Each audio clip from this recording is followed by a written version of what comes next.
Hello friends, welcome to BPSC Darpan. हाल ही में Kazakhstan के किस क्षेत्र में दुर्लभ पृथ्वी धातुओं रेयर अर्थ मेटल्स का सबसे बड़ा भंडार पाया गया है? यह पाया गया है अरकांदा। अरकांदा जो क्षेत्र है जो कजाकिस्तान में है, जहां पर रेयर अर्थ मेटल का सबसे बड़ा भंडार पाया गया है। आपसे एग्जाम में सिंपल से क्वेश्चन पूछा जा सकता है, हाल ही में इनमें से किस देश में रेयर अर्थ मेटल का सबसे बड़ा भंडार पाया गया है? सिंपल सा क्वेश्चन होगा, याद रखना है आपको, कजाकिस्तान। या कजाकिस्तान के क्षेत्र की बात किया जाए तो यह है करगांदा। रेयर अर्थ मेटल जनरली 17 धातुओं का एक सेट है, कह सकते हैं, जिसमें 17 धातुएं हैं जो वेरी वेरी इंपॉर्टेंट है, ठीक है, बहुत ही उपयोगी है। रासायनिक यह जो तत्व है 17, जिनमें जो है 15 लेथेनाइट ग्रुप का है और 2 जो है स्कैंडियन और इरिट्रियम हैं। यही 17 धातु है जो रेयर अर्थ मेटल में काउंट किए जाते हैं। और वर्तमान में अभी जो सबसे ज़्यादा रेयर अर्थ मेटल जो निकालते हैं जहाँ से वह कह सकते हैं उसको पूरी दुनिया में जो सेल भी किए जाते हैं, बेचे जाते हैं, वह चाइना के द्वारा किया जाता है।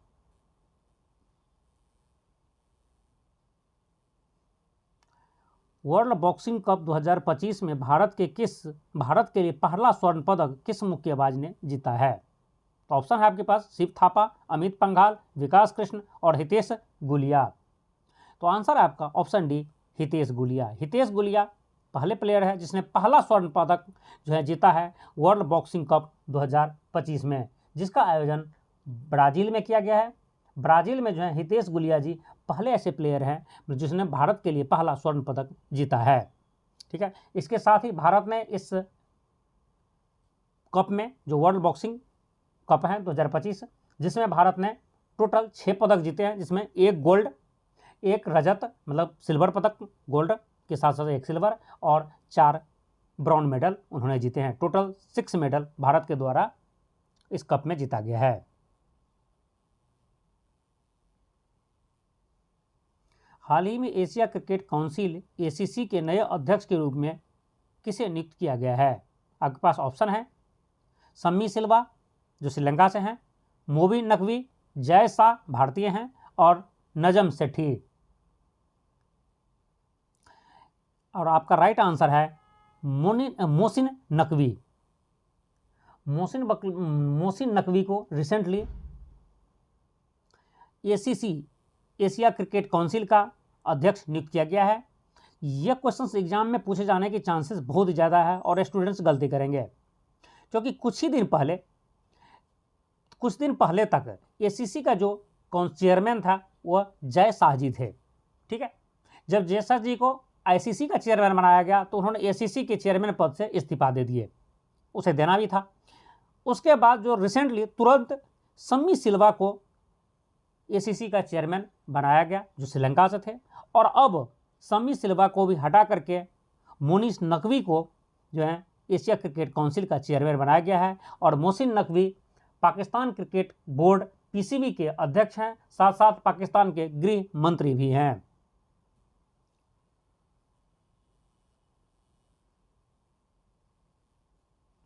एक अप्रैल 2025 को नई दिल्ली में किस पोर्टल का उद्घाटन वित्त मंत्री निर्मला सीतारमण ने किया, जो भारत के राज्यों से संबंधित सामाजिक, आर्थिक और वित्तीय आंकड़ों का भंडार है?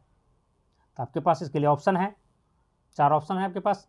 इसमें भारत आर्थिक अवलोकन पोर्टल, नीति एनसीईआर, स्टेट इकोनॉमिक फोरम पोर्टल, राज्य वित्तीय निगरानी पोर्टल और समग्र राज्य विकास सूचकांक। और आपका राइट आंसर है option B, NITI NCER states economic forum portal.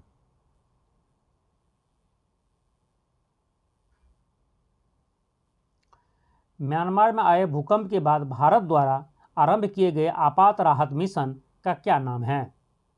इसका आंसर मैं अपने पिछले वीडियो में आपको दे चुका हूं, यदि आप देखे हैं तो उसका आंसर करेंगे। ऑप्शन है आपके पास ऑपरेशन ब्रह्मा, ऑपरेशन मैत्री, ऑपरेशन शांति और ऑपरेशन राहत। और राइट आंसर है आपका ऑपरेशन ब्रह्मा। ऑपरेशन ब्रह्मा के द्वारा म्यांमार में भूकंप आने के बाद हम राहत सामग्री पहुंचाए थे।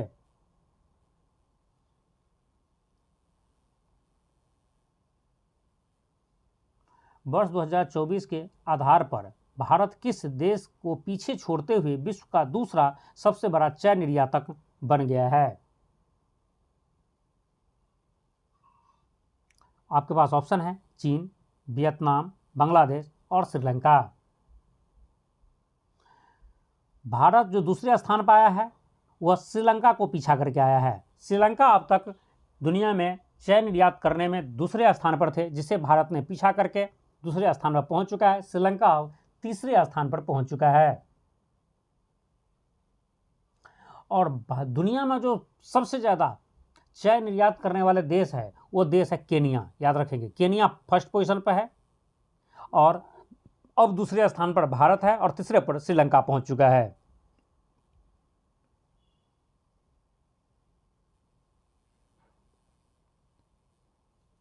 भारत का पहला राज्य कौन बना जिसने वरिष्ठ नागरिकों के लिए सीनियर सिटीजन कमीशन स्थापित किया है? यह क्वेश्चन भी हम अपने पिछले वीडियो में आप लोगों को बता चुके हैं। आप आंसर देंगे। आपके पास ऑप्शन है, first option Tamil Nadu, second Kerala, third Maharashtra और फोर्थ गुजरात। और इसका राइट आंसर है ऑप्शन बी केरल। केरल ऐसा पहला राज्य बन चुका है जिन्होंने सीनियर सिटीजन के लिए सीनियर सिटीजन कमीशन की व्यवस्था की है।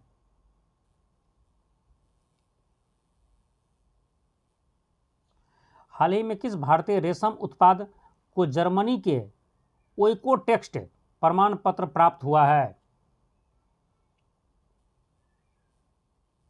जो अंतर्राष्ट्रीय बाजार में सुरक्षित और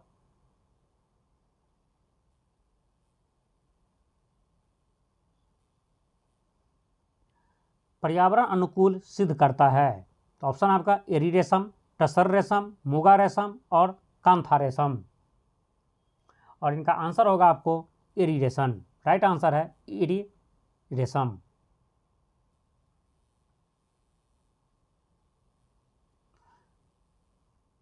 पर्पल फेस्ट 2025 का आयोजन किस मंत्रालय के द्वारा किया गया था?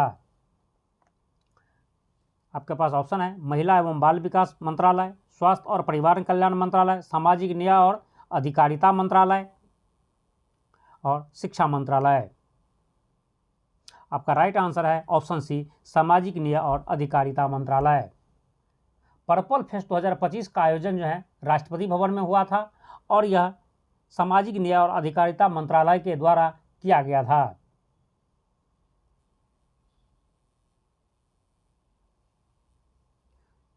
हाल ही में सी डॉट द्वारा शुरू किए गए समर्थ इनक्यूबेशन कार्यक्रम का मुख्य उद्देश्य क्या है? तो इसका मुख्य उद्देश्य है कृषि क्षेत्र में नवाचार को बढ़ावा देना, शिक्षा प्रणाली में सुधार, ग्रामीण स्वास्थ्य सेवाओं का डिजिटलीकरण, दूरसंचार और आईटी क्षेत्र में स्टार्टअप को समर्थन देना। और आपका राइट आंसर है ऑप्शन डी। ठीक है, सी डॉट ने जो समर्थ इक्यूबेशन कार्यक्रम शुरू किया है जिसका लक्ष्य है दूरसंचार और आईटी क्षेत्रों में स्टार्टअप को समर्थन देना। और यहाँ पे एक चीज़ और याद रखेंगे, जो आपका यहाँ पर सी डॉट है तो सी डॉट का फुल फॉर्म होता है सेंटर फॉर डेवलपमेंट ऑफ टेलमेंटीज। ठीक है, जिससे दूरसंचार क्षेत्र में डेवलपमेंट होता है।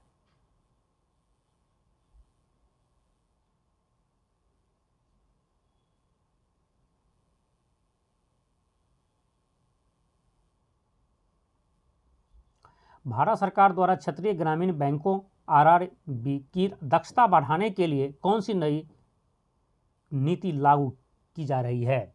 मतलब भारत सरकार द्वारा ग्रामीण क्षेत्रों में ग्रामीण बैंकों के की जो दक्षता है उसको बढ़ाने के लिए कौन सी नीति लागू कर रही है?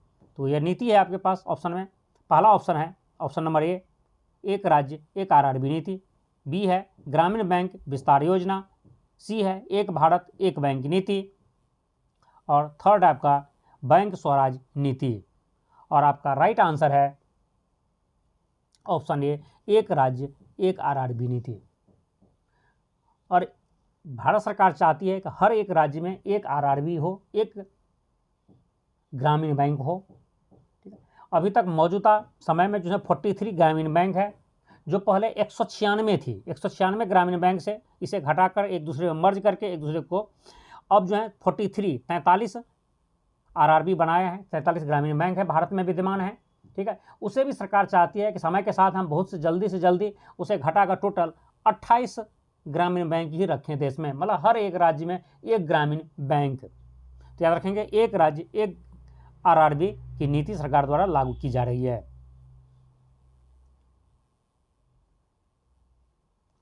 अप्रैल 2025 में शांति और सतता के लिए गोल्ड मरकरी अवार्ड से किस आध्यात्मिक नेता को सम्मानित किया गया है? तो आपके पास ऑप्शन है, option A Pope Francis, option B Dalai Lama, option C चीथ नहत हान और ऑप्शन डी देम्ड टूटू। और इस क्वेश्चन का राइट आंसर है ऑप्शन बी दलाई लामा। तिब्बती आध्यात्मिक धर्मगुरु दलाई लामा को 1 अप्रैल 2025 को हिमाचल प्रदेश के धर्मशाला स्थित उसके आवास में गोल्ड मरकरी अवार्ड से सम्मानित किया गया है और इस अवार्ड का पूरा नाम है Gold Mercury Award for Peace and sustainability.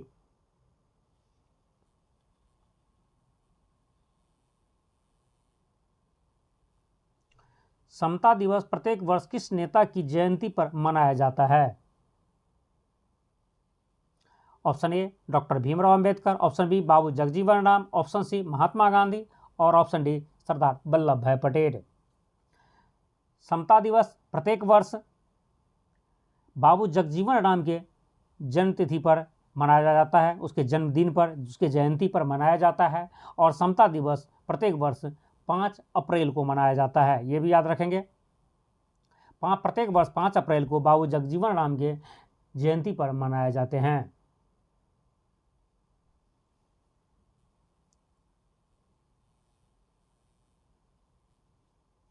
अंतर्राष्ट्रीय बारूदी सुरंग जागरूकता दिवस प्रतिवर्ष कब मनाया जाता है? तो अंतर्राष्ट्रीय बारूदी सुरंग जागरूकता दिवस प्रत्येक वर्ष कब मनाया जाता है? तो आपके पास ऑप्शन है, ऑप्शन ए 5 अप्रैल, बी 8 मार्च, सी 4 अप्रैल और डी 6 मई।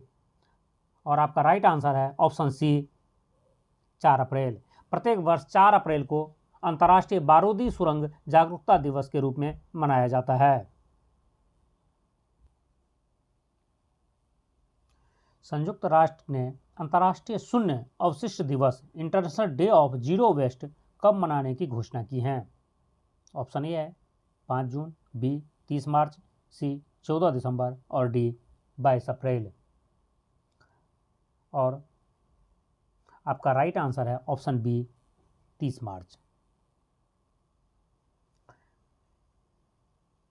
30 मार्च को अंतर्राष्ट्रीय शून्य अवशिष्ट दिवस मनाया जाता है, जिसे international day of zero waste भी कहा जाता है, जो 30 मार्च को मनाया जाता है। और इस साल 2025 का जो थीम है international day of zero waste का, यह थीम है, और यह मैं अपने पिछले वीडियो में भी आपको बता चुका हूँ, toward zero waste in fashion and textile.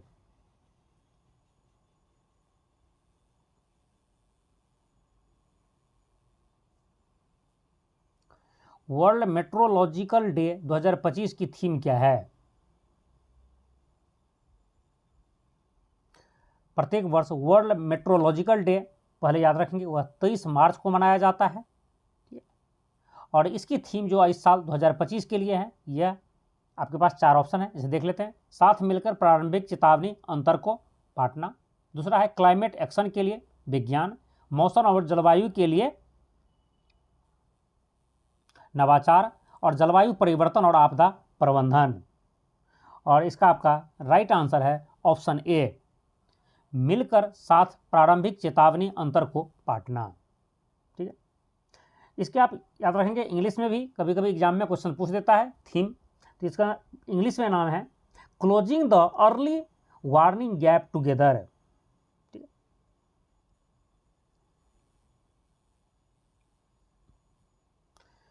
14वां world Down syndrome day conference वर्ष 2025 में कहाँ आयोजित किया जाएगा? जेनेवा, पेरिस, न्यूयॉर्क या लंदन? और आपका राइट आंसर है ऑप्शन सी न्यूयॉर्क। 14वां जो world Down syndrome day conference 2025 में न्यूयॉर्क में आयोजित किया जाएगा। 59वां ज्ञानपीठ पुरस्कार 2023 किस हिंदी लेखक को प्रदान किया गया है? आपके पास ऑप्शन है अशोक वाजपेयी, विनोद कुमार शुक्ल, कृष्णा सोबती और नरेश मेहता। और इस क्वेश्चन का आंसर भी मैं अपने पिछले वीडियो में आप लोगों को बता चुका हूँ। यदि आप पिछले वीडियो देखे होंगे तो आपको याद होगा, आप कमेंट्स करके बता सकते हैं। चलिए मैं बताता हूँ। फिलहाल इनका आंसर होगा ऑप्शन बी, विनोद कुमार शुक्ल। विनोद कुमार शुक्ल को 59वां ज्ञानपीठ पुरस्कार 2024 दिया गया है। याद रखिए, यहाँ पर 23 एरर है, 23 थोड़ा सा गलत है, ये 2024 है, याद रखेंगे। ये 59वां ज्ञानपीठ पुरस्कार 2024 के लिए हिंदी के लेखक विनोद कुमार शुक्ल जी को प्रदान किए गए हैं।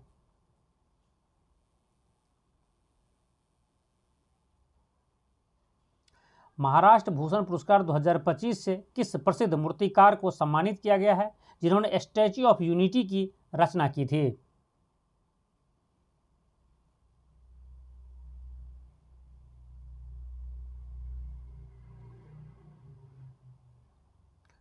आपके पास ऑप्शन है सतीश कुमार गुजराल, राम सुतार, अवनीश कपूर और जे स्वामीनाथन। और इसका राइट आंसर है आपको ऑप्शन बी, राम सुतार। राम सुतार जी को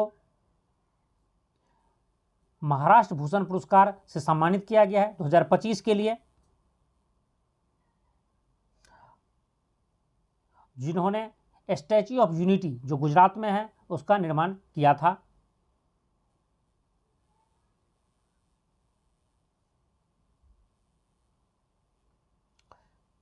आंध्र प्रदेश सरकार द्वारा वर्ष 2025 के लिए उगदी पुरस्कार से किसे सम्मानित किया गया है? आपके पास ऑप्शन है सी नागेश्वर रेड्डी, रघुनाथ रेड्डी, माइना स्वामी, नागा स्वामी। और इसके लिए आपका राइट आंसर है होगा माइना स्वामी। माइना स्वामी को आंध्र प्रदेश सरकार के द्वारा उगौदी पुरस्कार से सम्मानित किया गया है।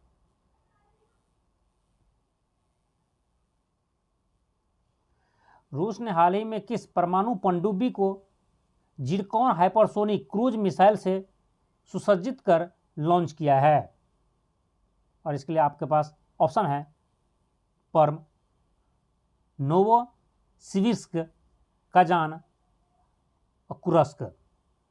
और इस क्वेश्चन का राइट आंसर है ऑप्शन ए, पर्म। रूस का यह पर्म जो है ऐसा पहला परमाणु पनडुब्बी है जिसके ऊपर जिरकॉन हाइपरसोनिक क्रूज मिसाइल लगाई गई है। और इस क्रूज मिसाइल जो है जिरकॉन मिसाइल है उसकी जो स्पीड है वो 8 मैक के बराबर है। ठीक है।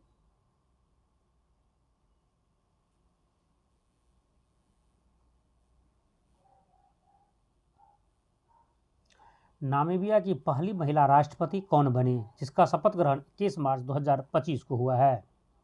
आपके पास ऑप्शन है grace Mugabe, Samia Sulu Hasan, Veena Mandela, नेतुम्बो नादी नदाई टबा।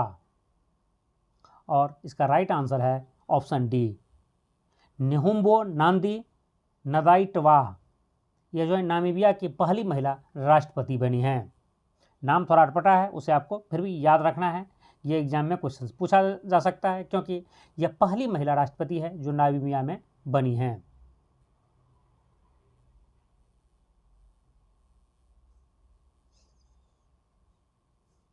किस देश ने 25% टैरिफ शुल्क लागू करने की घोषणा की जिससे वैश्विक ऑटो बाजार प्रभावित हो सकता है? तो वह देश है, ऑप्शन में आपको टिक करना है। वैसे न्यूज ये जो है बहुत ही वायरल रहा है। 25% नहीं, वो उन्होंने चाइना जैसे देश पर तो 245% का टैरिफ लगा दिया है और कई देशों पर 25% और 25% से ज़्यादा का टैरिफ लगाया है। फिलहाल उन्होंने 90 दिन का रिलैक्सेशन देशों को दिया है कि 90 दिन तक आप पुरानी टैक्स पर या 10% टैक्स दे करके आप व्यापार हमारे साथ कर सकते हैं।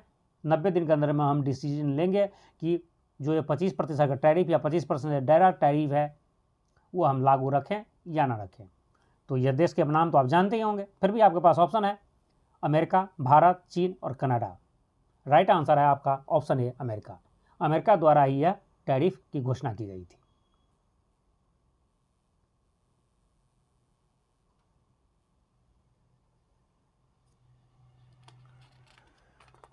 पेंशन फंड विनियामक और विकास प्राधिकरण PFRDA के अध्यक्ष के रूप में किसे नियुक्त किया गया है? आपके पास ऑप्शन है अजय भूषण पांडे, सुभाष चंद्र गर्ग, शिव सुब्रमण्यम रमन और TB सोमनाथ। और इसका राइट आंसर है ऑप्शन सी, शिव सुब्रमण्यम रमन जी को PFRDA का अध्यक्ष नियुक्त किया गया है।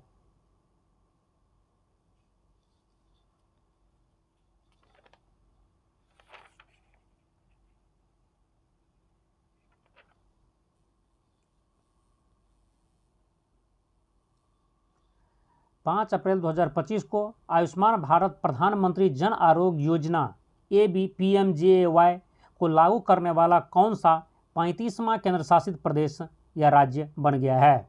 तो आपके पास ऑप्शन है जम्मू कश्मीर, दिल्ली, चंडीगढ़ और लद्दाख। और इसका राइट आंसर होगा आपका ऑप्शन बी, दिल्ली। दिल्ली 35वां राज्य बन गया है जो आयुष्मान भारत प्रधानमंत्री जन आरोग्य योजना लागू किया है। इससे पहले 34 राज्य लागू कर चुके थे।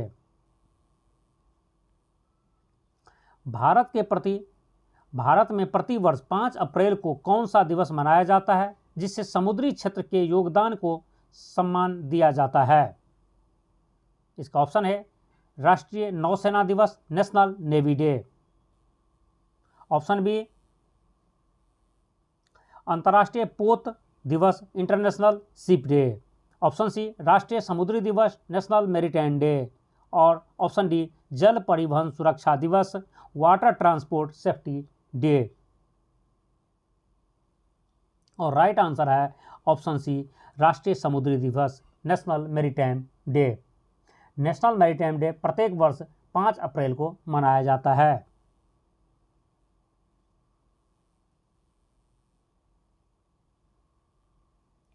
असम में मनाया जाने वाला रंगाली बिहू किस अवसर का प्रतीक है? पहले तो आप याद रखें कि सैकड़ों बार एग्जाम में पूछा जा चुका है बिहू इनमें से किस राज्य का नृत्य है या किस राज्य से संबंधित हैं। तो यह असम से। और बिहू 3 टाइप का होता है। पहले तो यह 3 टाइप आपको याद रखना चाहिए। इसमें रंगाली बिहू जिसे बोहाग बिहू भी कहा जाता है, जो आपके पास रंगाली बिहू यहाँ दिख रहा है। दूसरा है काती बिहू और तीसरा है माघ बिहू। यदि तीनों ही बिहू अलग अलग भी पूछे तब भी असम से हैं और सिर्फ बिहू पूछे तब भी यह असम से हैं, क्योंकि यह कई बार एग्जाम में पूछा जा चुका है। अब आते हैं क्वेश्चंस पर। असम में मनाया जाने वाला रंगाली बिहू किस अवसर का प्रतीक है? तो ऑप्शन ए है आपका वर्षा ऋतु का आगमन। ऑप्शन बी कृषि कार्यों का अंत, असमिया नव वर्ष और कृषि ऋतु की शुभारंभ। और ऑप्शन डी है शरद ऋतु का स्वागत। तो राइट आंसर है आपका ऑप्शन सी, असमिया नव वर्ष और कृषि ऋतु की शुरुआत। ये रंगाली बिहू जो है जब मनाए जाते हैं उसका मतलब यह है कि रंगाली बिहू तभी मनाया जाता है जब असमिया नव वर्ष की शुरुआत होती है, उस दिन रंगाली बिहू मनाया जाता है और उसी दिन कृषि ऋतु की भी शुरुआत मानी जाती है असम में।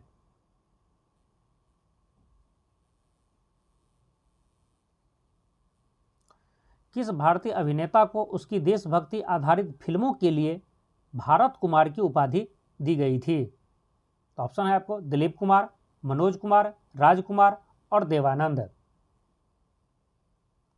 इसका आंसर होगा आपको ऑप्शन बी मनोज कुमार। आप लोग जानते भी होंगे मनोज कुमार के द्वारा बहुत सारे ऐसे मूवी किए गए थे जो देशभक्ति से रिलेटेड थे या देशभक्ति से ओतप्रोत थे, जिसकी वजह से उन्हें भारत कुमार के नाम से भी जाना जाने लगा। भारत कुमार की उपाधि उसे दी गई थी। यह क्वेश्चन इंपॉर्टेंट इसलिए है कि रिसेंटली कुछ ही दिन पहले कह सकते हैं 4 अप्रैल के दिन मनोज कुमार जी का मुंबई में निधन हो गया है। ठीक है। और मनोज कुमार जी के कुछ ऐसे मूवी हैं जिसके नाम हो सकता है एग्जाम में कहीं पूछे जाए तो आपको याद रखना चाहिए। उस मूवी का नाम है जो देशभक्ति से रिलेटेड है, वो है उपकार, पूरब और पश्चिम, रोटी कपड़ा और मकान। ये 3 मूवी बहुत ही फेमस रहे हैं उनका। और मनोज कुमार जी को पद्मश्री और दादा साहेब फाल्के पुरस्कार से भी सम्मानित किया जा चुका है। नेक्स्ट क्वेश्चन है, छत्रपति शिवाजी महाराज की 345वीं पुण्यतिथि कब मनाई गई? ठीक है, इसका ऑप्शन है आपके 3 अप्रैल 2025, 30 मार्च 2025, और इसके साथ साथ ऑप्शन सी है 3 मार्च 2025, ऑप्शन डी है 13 अप्रैल 2025, और राइट आंसर आपका होगा ऑप्शन ए 3 अप्रैल 2025 है। 3 अप्रैल 2025 को छत्रपति शिवाजी महाराज जी का 345वां पुण्यतिथि मनाया जा चुका है। वर्ष 2025 में सरहुल पर्व कब मनाया गया? वर्ष 2025 में सरहुल पर्व कब मनाया गया? तो आपके पास ऑप्शन है, ऑप्शन ए 31 मार्च, ऑप्शन बी 1 अप्रैल, ऑप्शन सी 2 अप्रैल, ऑप्शन डी 3 अप्रैल है। और राइट आंसर है ऑप्शन बी 1 अप्रैल है। 1 अप्रैल को सरहुल पर्व मनाया गया है और मुख्य रूप से यह सरहुल पर्व आदिवासी समुदाय के द्वारा मनाया जाता है।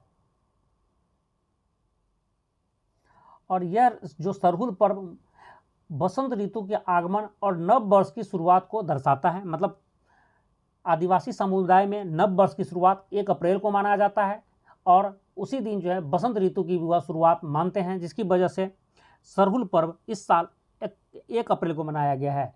यह कोई ज़रूरी नहीं है कि हर साल 1 अप्रैल को मनाया जाता है, लेकिन इस साल यह 1 अप्रैल को मनाया गया है।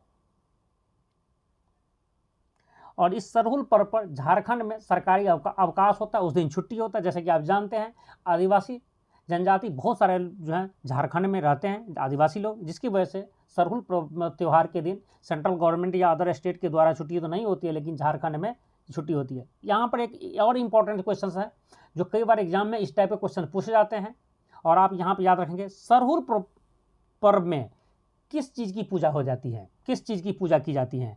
तो याद रखेंगे सरहुल पर्व में पेड़ की पूजा की जाती है, उसमें भी खास करके साल की पेड़ का।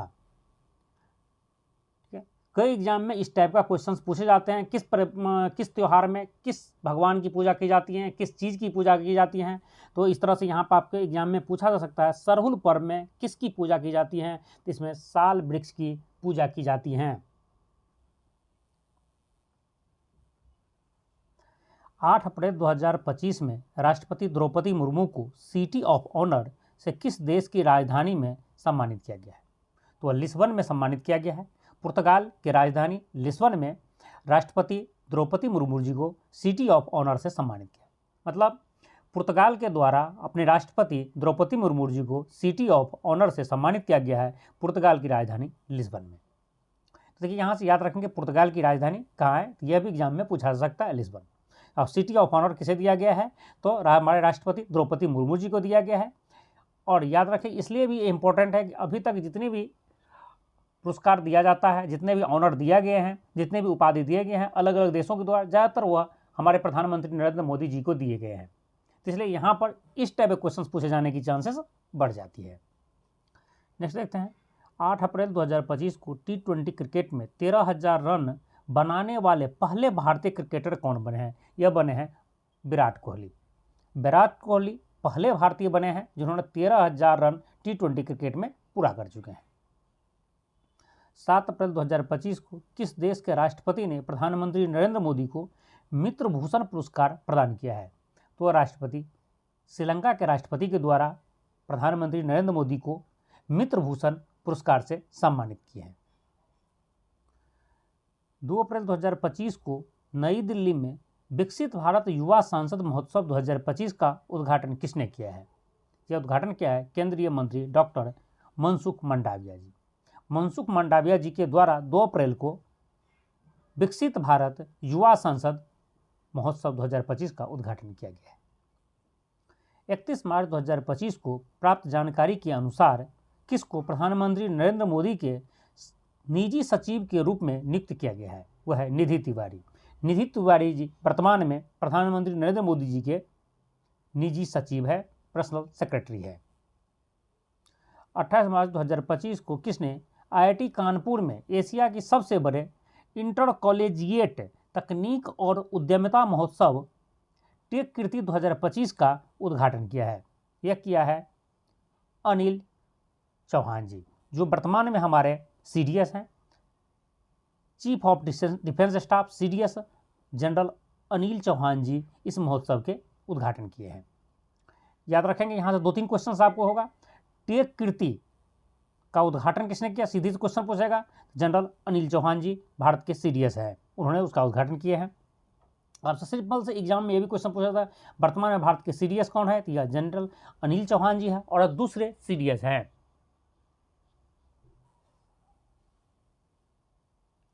और आप कमेंट्स करके बताएंगे हमारे पहले CDS कौन थे। इस महोत्सव का थीम क्या है? थीम है पाटा रेई, जिसका मतलब होता है सब कुछ प्रभावित होता है, और जो तकनीकी और नवाचार के सतत विकास का प्रतीक है। आपको याद है तो आप कमेंट्स करके बता सकते हैं हमारे फर्स्ट CDS कौन है। वैसे मैं आपको बता देता हूं, बिपिन रावत जी हमारे फर्स्ट CDS थे, और जब उनके देहांत हो गए, उसकी कह सकते हैं उसके डेथ होने के बाद हमारे बीच में कुछ दिनों तक कोई CDS नहीं थे। लेकिन वर्तमान में कुछ ही दिन पहले हमारे देश के द्वारा जनरल अनिल चौहान जी को दूसरे CDS नियुक्त किए हैं। 30 मार्च 2025 को लखनऊ के KD सिंह बाबू स्टेडियम में खेली गई 47वीं राष्ट्रीय जूनियर बालिका हैंडबॉल चैंपियनशिप के फाइनल मुकाबले में किस प्रदेश की टीम हिमाचल प्रदेश को 19-7 से हराकर अपना पहला खिताब जीता है? तो वह प्रदेश है उत्तर प्रदेश। उत्तर प्रदेश ने हिमाचल प्रदेश को हरा करके पहली बार जूनियर बालिका हैंडबॉल चैंपियनशिप मैच जीता है। और यह मैच कहाँ आयोजित किया गया था? तो याद रखेंगे, यह आयोजित किया गया था लखनऊ में, और लखनऊ के KD सिंह बाबू स्टेडियम में। मार्च 2025 में किसे एबेल पुरस्कार 2025 से सम्मानित किए जाने की घोषणा की गई? तो वह है जापानी गणितज्ञ मकाशी काशीवारा। मकाशी काशीवारा को इस साल मतलब 2025 का एबेल पुरस्कार प्रदान किया गया है। प्रतिवर्ष 30 मार्च को मनाए जाने वाले अंतर्राष्ट्रीय शून्य अपशिष्ट दिवस की वर्ष 2025 की थीम क्या है? तो है towards zero waste in fashion and textile.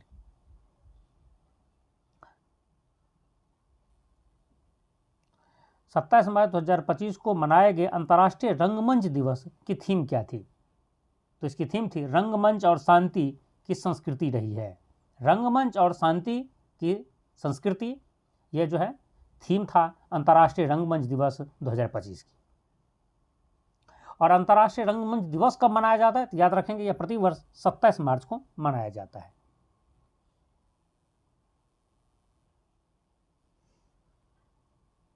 हाल ही में वर्ष 2024 के लिए 59वां ज्ञानपीठ पुरस्कार किसे प्रदान किया गया है?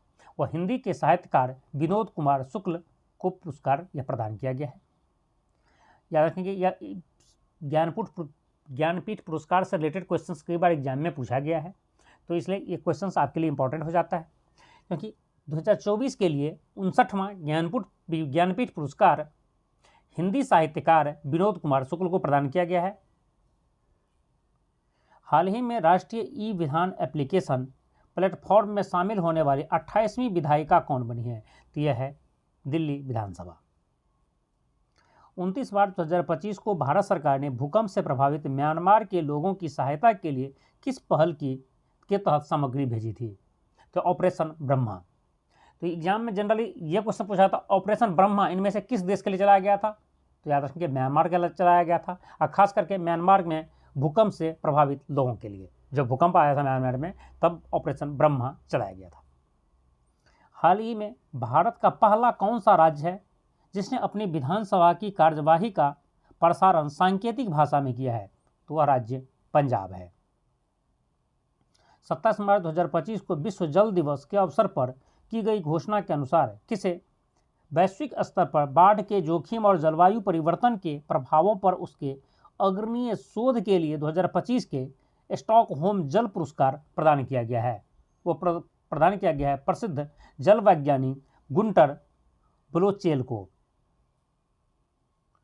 27 मार्च 2025 को हुरून रिसर्च द्वारा जारी 14वीं हुरून ग्लोबल रिच लिस्ट में एशिया की अरबपति राजधानी का ताज किस शहर को प्राप्त हुआ है? तो वह शहर है चीन की शंघाई शहर। चीन की शंघाई शहर को एशिया की अरबपति राजधानी कहा गया है हुरून लिस्ट में, हुरून ग्लोबल रिसर्च लिस्ट में।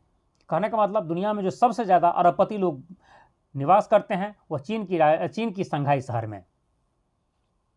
याद रखेंगे चीन की राजधानी बीजिंग है। 26 मार्च 2025 को न्यायमूर्ति हरीश टंडन ने किस उच्च न्यायालय के नए मुख्य न्यायाधीश के रूप में शपथ लिए हैं? तो यह उड़ीसा के मुख्य न्यायाधीश के रूप में शपथ लिया है। उड़ीसा हाईकोर्ट के मुख्य न्यायाधीश हरीश टंडन जी बनाए गए हैं। हाल ही में किस राज्य ने राज्य वरिष्ठ नागरिक आयोग अधिनियम 2025 पारित किया है? 19 मार्च को पारित किया गया है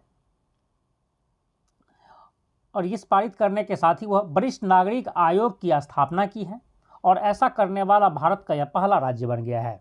तो वह राज्य है केरल। केरल जो है वरिष्ठ नागरिक आयोग बनाने वाला भारत का पहला राज्य बना है। याद रखिए पहली बार एक चीज़ हुआ है तो इसे आपको याद रखना है।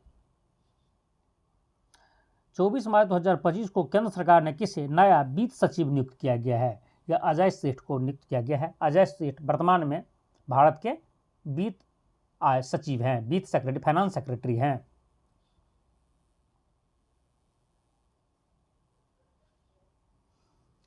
बीस से 27 मार्च 2025 तक नई दिल्ली में खेलो इंडिया पैरा गेम्स का दूसरा संस्करण आयोजित किया गया। इस प्रतियोगिता की पदक तालिका में 34 स्वर्ण पदक के साथ कौन सा राज्य शीर्ष पर रहा है? तो वह राज्य रहा हरियाणा। हरियाणा ने सबसे ज़्यादा पदक जीता है जिसमें 34 स्वर्ण पदक है, गोल्ड मेडल भी हैं।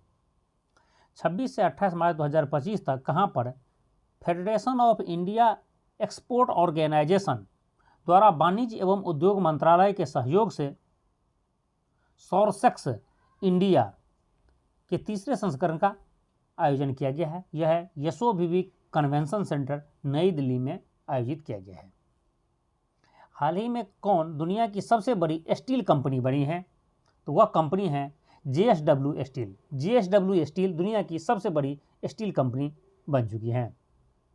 26 मार्च 2025 को DRDO और भारतीय नौसेना द्वारा vertically launch short range surface to air missile का सफल परीक्षण कहाँ से किया गया है? यह चांदीपुर से किया गया है, उड़ीसा के चांदीपुर से। देखिए यहाँ से 2-3 क्वेश्चन और आपको याद रखना है। पहले तो मैं बता दूं DRDO जब भी कोई नया रिसर्च करता है, जनरली आपको पता है defence research development organisation DRDO full form है, तो वह डिफेंस के लिए हथियार बनाते हैं और उसका जब उसे रिसर्च टेस्ट करने की नौबत आती है, टेस्ट करने के लिए वह जब जाते हैं तो वह जनरली चांदीपुर जाते हैं जो उड़ीसा में है। तटवर्ती क्षेत्र है चांदीपुर, जहाँ से वो अपने मिसाइल या अपने जो भी गोला बारूद हथियार है जो DRDO द्वारा डेवलप किया जाता है उसका वहाँ से रिसर्च करते हैं। तो जब भी आपको DRDO का नाम आए तो आंख बंद करके आपको चांदीपुर में या उड़ीसा में आपको टिक करना है। आपके 99% चांस है आपके आंसर सही होंगे। और जब इसरो की बात आ जाए तो सतीश धवन अंतरिक्ष केंद्र टिक करना है आपको, जो आंध्र प्रदेश में है। वैसे आंध्र प्रदेश और तमिलनाडु के बॉर्डर पर ही है, लेकिन आंध्र प्रदेश में आंसर होता है। ठीक है, सतीश धवन अंतरिक्ष केंद्र। दूसरी चीज आपको यहाँ पर कई बार एग्जाम में इस टाइप के क्वेश्चन से इसका फुल फॉर्म पूछा गया है, तो याद रखेंगे VLSR SAM इस टाइप के क्वेश्चन का। और उसमें कभी कभी SR के जगह पर LR भी आपको बीच में निकाय VLLR भी आपको मिलता है। तो देखिए इसका मतलब क्या है, लास्ट में जो SAM है इसका full form surface to air missile. यदि सरफेस टू सरफेस मिसाइल होगा SAS होगा। ठीक है, यहाँ पर surface to air missile SAM का मतलब है। SR का जो बीच में मतलब है उसका मतलब शॉर्ट रेंज है। यदि वही लॉन्ग रेंज होता तो LR होगा। ठीक है, और VL का मतलब है वर्टिकली लॉन्च्ड है, मतलब जो वर्टिकल लॉन्च किया जाता है। ठीक है, नेक्स्ट देखते हैं। 26 मार्च 2025 को भारतीय रिजर्व बैंक RBI ने नोन योर कस्टमर KYC वित्तीय समावेश और बैंकिंग विनियमों के उल्लंघन के लिए किस पर जुर्माना लगाया है? तो वह इन 3 संस्थानों पर जुर्माना लगाया है KYC के उल्लंघन के रूप में।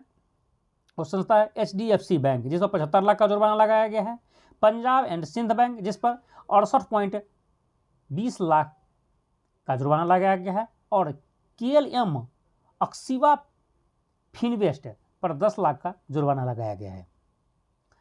हाल ही में केंद्र सरकार ने किसे industrial finance corporation of India IFCI के प्रबंध निदेशक और मुख्य कार्यकारी अधिकारी MD और CEO के रूप में नियुक्ति की मंजूरी प्रदान की है? तो वह राहुल भावे। 25 मार्च 2025 को पूर्व कैबिनेट सचिव राजीव गौबा को नीति आयोग का पूर्णकालिक सदस्य नियुक्त किया गया है। भारत के कैबिनेट सचिव के रूप में इसका कार्यकाल कब से कब तक था? तो इसका कार्यकाल था 30 अगस्त 2019 से 30 अगस्त 2024 तक। ये भारत के 32वें कैबिनेट सचिव थे और वर्तमान में यह नीति आयोग के पूर्णकालिक सदस्य नियुक्त किए गए हैं। और यह कौन है? राजीव गौबा जी।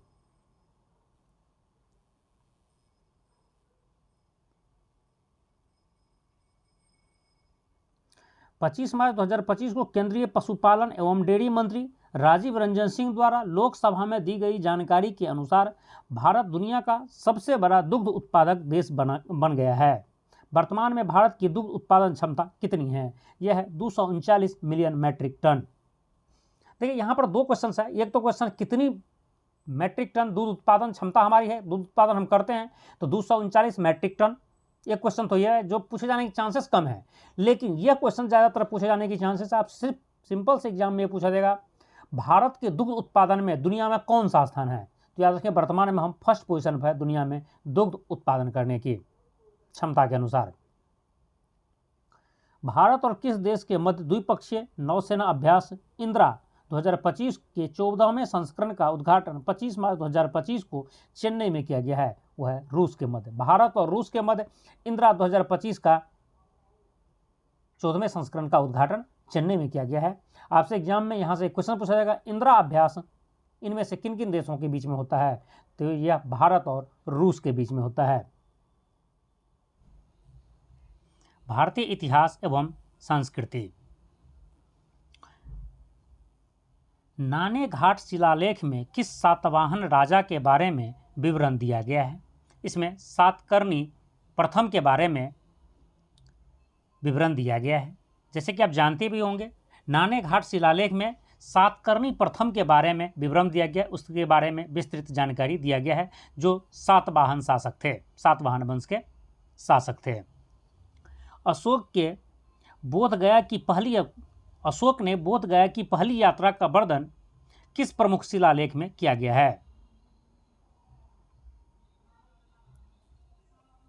यह शिलालेख है 8वां। अशोक ने जो बोध गया की यात्रा की थी उस यात्रा का वर्णन शिलालेख 8 में है। अशोक के द्वारा जो शिलालेख बनाए गए हैं उसके शिलालेख 8 में इसका विवरण है। मुद्रा राक्षस और देवी चंद्रगुप्तम के लेखक कौन हैं? इसके लेखक विशाखदत्त हैं और यह कई बार एग्जाम में पूछा जा चुका है।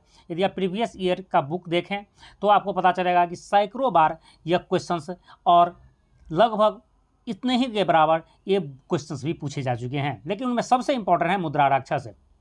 मुद्रा राक्षस के लेखक हैं विशाखदत्त और देवी चंद्रगुप्तम के लेखक भी है विशाखदत्त।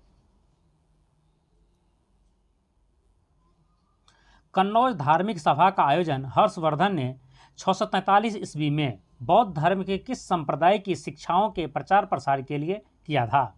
तो यह महायान संप्रदाय के लिए किया गया। जैसे कि आप जानते हैं बौद्ध धर्म में बाद में जाकर के, जो पहले एक ही बौद्ध धर्म थे, जो बाद में जाकर के 2 पार्ट में पड़ जाते हैं, हीनयान और महायान। जिनमें से महायान की शिक्षा के लिए कन्नौज में जो धार्मिक सभा का आयोजन हर्षवर्धन के समय में 643 ईस्वी में किया गया था, यह था, याद रखेंगे, महायान शाखा के प्रचार प्रसार के लिए। राष्ट्रकूट शिलालेखों में एलोरा के कैलाश मंदिर के निर्माण का श्रेय किस शासक को दिया गया है? यह कृष्णदेव प्रथम को दिया गया है, कृष्ण प्रथम को दिया गया है। याद रखेंगे राष्ट्रकूट शिलालेखों में जो एलोरा का कैलाश मंदिर का निर्माण हुआ है, तो कह सकते हैं कई बार एग्जाम में सीधा क्वेश्चन से पूछा गया है एलोरा के कैलाश मंदिर का निर्माण इनमें से किसने किया है? यह किया है कृष्ण प्रथम ने। अकबर ने फतेहपुर सिकरी में प्रार्थना गृह जिसका नाम था इबादत खाना का निर्माण किस वर्ष करवाया था? यह 1575 में करवाया था। अकबर ने फतेहपुर सिकरी में जो इबादत खाना का स्थापना करवाया था, यह करवाया था 1575 में।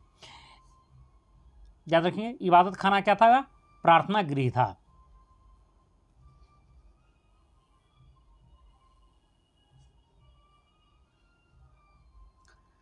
तबकात ए नासरी के लेखक कौन हैं? तबकात ए नासरी के लेखक मिनहाज ए सिराज हैं, और यह भी बुक के नाम कई बार एग्जाम में पूछा जा चुका है, तो इसे भी आप रट लें। तबकात ए नासरी के लेखक हैं मिनहाज ए सिराज। अमीर खुसरो द्वारा लिखित खजाइन उल फुतूह में किस दिल्ली सुल्तान के युद्ध अभियानों का वर्णन है? इसमें वर्णन है अलाउद्दीन खिलजी के। और याद रखेंगे, अलाउद्दीन खिलजी के युद्धों का वर्णन किसमें है? उस बुक का क्या नाम है? इस तरह से क्वेश्चन पूछा जाए तो याद रखेंगे खजाइन उल फुतूह। और खजाइन उल फुतूह के राइटर कौन है? तो यह है अमीर खुसरो। पुरंद की संधि के तहत शिवाजी ने मुगलों को कितने किले सौंपने पर सहमति व्यक्त की? तो यह 23 किला।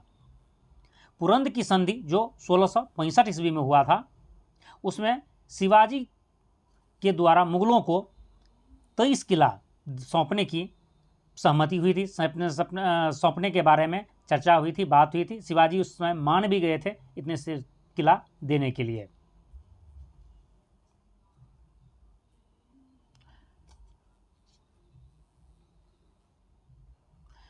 फिरोज शाह तुगलक द्वारा निर्मित किस भारतीय शहर को सिराज ए हिंद के नाम से जाना जाता है? ये जौनपुर शहर को, जो उत्तर प्रदेश में है। उत्तर प्रदेश का एक शहर है जौनपुर, जिसका स्थापना किया था फिरोज शाह तुगलक। ठीक है, और इस शहर को कहा क्या जाता है? सिराज ए हिंद। यदि आपसे एग्जाम में पूछे सिराज ए हिंद इनमें से किस शहर को कहा जाता है, तो यह शहर को जौनपुर को कहा जाता है, सिराज ए हिंद।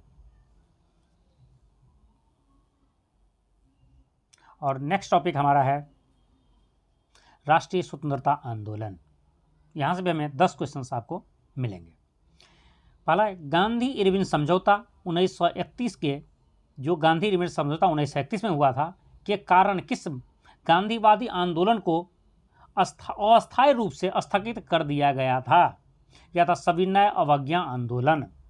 जो गांधी इरविन का समझौता हुआ था 1931 में, कई बार तो यही एग्जाम में पूछा गया गांधी इरविन समझौता कब हुआ है, तो ये 1931 में हुआ है। और इस समझौता की वजह से ही अस्थायी रूप से सविनय अवज्ञा आंदोलन को स्थगित कर दिया गया था। 1916 ईस्वी में भारतीय राष्ट्रीय कांग्रेस के लखनऊ अधिवेशन के अध्यक्ष कौन थे? तो इसके अध्यक्ष थे अंबिका चरण मजूमदार। 1916 के भारतीय राष्ट्रीय कांग्रेस के जो अधिवेशन लखनऊ में हुआ था, इसके अध्यक्ष थे अंबिका चंद मजूमदार। और यह भी है क्योंकि यह कई बार एग्जाम में पूछा जा चुका है। पूछने की कई वजह है, जिसमें मुख्य वजह यह है कि 1916 में जो कांग्रेस का अधिवेशन लखनऊ में हुआ था, जिसके अध्यक्ष अंबिका चंद मजूमदार जी थे, उसी में जो 1906 में जो गठित हुआ था मोहम्मद जिन्ना की जो पार्टी थी मुस्लिम लीग, उसका इसमें उस समय जब दोनों का अलग अलग चल रहा था, यहाँ पर दोनों बैठ करके एक सहमति बनी थी दोनों के बीच में कि हम दोनों मिल करके अब अंग्रेज़ों के साथ लड़ेंगे। तो इस बैठक में मोहम्मद अली जिन्ना कह सकते हैं या उसकी पार्टी और भारतीय राष्ट्रीय कांग्रेस दोनों एक साथ एक टेबल पर एक मीटिंग में यहाँ पर बैठे थे। याद रखेंगे, मुस्लिम लीग और कांग्रेस। किस वर्ष बंगाल का विभाजन रद्द किया गया था? यह 1911 में किया गया था। गांधी जी ने कौन सा सत्याग्रह शुरू करके तिनकठिया प्रणाली का विरोध किया था? यह था चंपारण सत्याग्रह, जो बिहार के चंपारण राज्य से स्टार्ट हुआ था। और गांधी जी वहां जाकर के इन्हीं तिनकठिया प्रणाली के विरुद्ध में पहला अपना सत्याग्रह, एग्जाम में भी पूछा जाता है, गांधी जी का पहला सत्याग्रह कहाँ किया गया था, कहाँ किए थे गांधी जी ने? तो वो क्या थे? चंपारण में, चंपारण सत्याग्रह, जहाँ तिनकठिया प्रणाली के विरुद्ध था, जिसमें से आप जानते हो तिनकठिया का मतलब 3/20 है, मतलब 20 कट्ठा जमीन, मतलब 1 बीघा जमीन में से आपको 3 कट्ठा जमीन पर नील बोना नेसेसरी था। और नील की रेट भी अंग्रेज कम देते थे और किसान जिस खेत में एक बार नील का खेती करते थे वो खेत 3 साल के लिए बंजर हो जाता था, जिसके वजह से किसान यहाँ पर नील की खेती नहीं करना चाहते थे, लेकिन अंग्रेज चाहते थे वो करे क्योंकि उसकी नील की आपूर्ति इसी जगह से हो रही थी। पूना सार्वजनिक सभा के प्रति समर्पण के कारण सार्वजनिक काका की उपाधि किसने अर्जित की? यह अर्जित की थी गणेश वासुदेव जोशी जी। गणेश वासुदेव जोशी को सार्वजनिक काका के रूप में भी जाना जाता था। उसे काका के नाम से, जैसे चाचा नेहरू जी को बोले जाते थे, इस तरह से काका गणेश वासुदेव जोशी जी को बोले जाते थे। क्यों बोले जाते थे? इसकी वजह यह थी पूना सार्वजनिक सभा के प्रति उसके समर्पण के कारण। ब्रिटिश भारत के किस वायसराय को भारतीय राष्ट्रीय आंदोलन का उत्प्रेरक माना जाता है? तो वह लॉर्ड कर्जन को माना जाता है। वर्ष 1866 में आदि ब्रह्म समाज की स्थापना किसने की? वह है देवेंद्रनाथ टैगोर ने।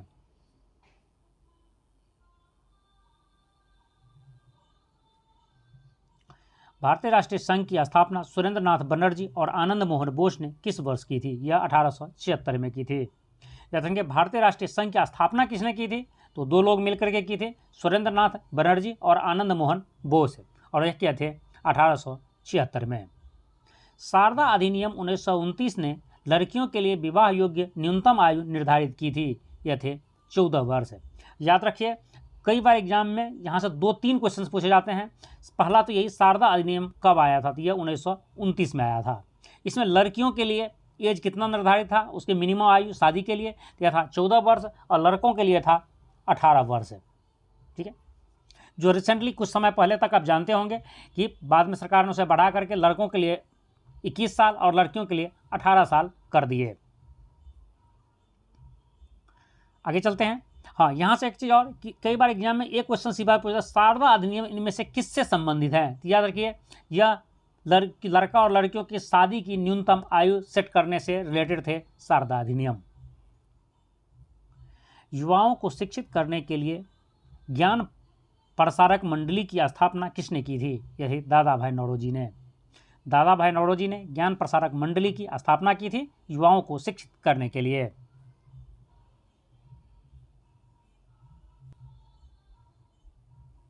नेक्स्ट टॉपिक है भारतीय राज्य व्यवस्था एवं संविधान। किस ऐतिहासिक निर्णय के प्रस्ताव को संविधान का हिस्सा माना है? केशवानंद भारती बनाम केरल राज्य को संविधान का हिस्सा माना गया है, जो 1973 में आया था। संविधान में किस संशोधन को मिनी संविधान के नाम से भी जाना जाता है? यह जाना जाता है 42वां संविधान संशोधन, जो 1976 में हुआ था। 42वां संविधान संशोधन को ही मिनी संविधान कहा जाता है। उसमें बहुत बड़ी चेंजिंग की गई थी संविधान में, जो 1976 में हुई थी।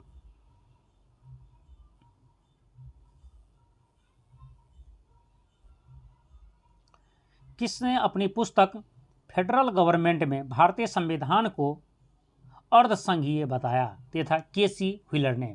केसी व्हीलर ने भारतीय संविधान को अर्धसंघीय बताया है।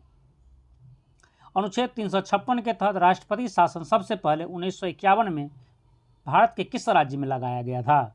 यह पंजाब राज्य में लगाया गया था।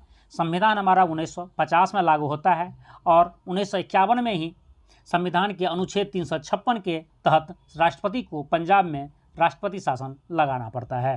तो याद रखेंगे, भारत में पहली बार राष्ट्रपति शासन पंजाब में लगा था 1951 में।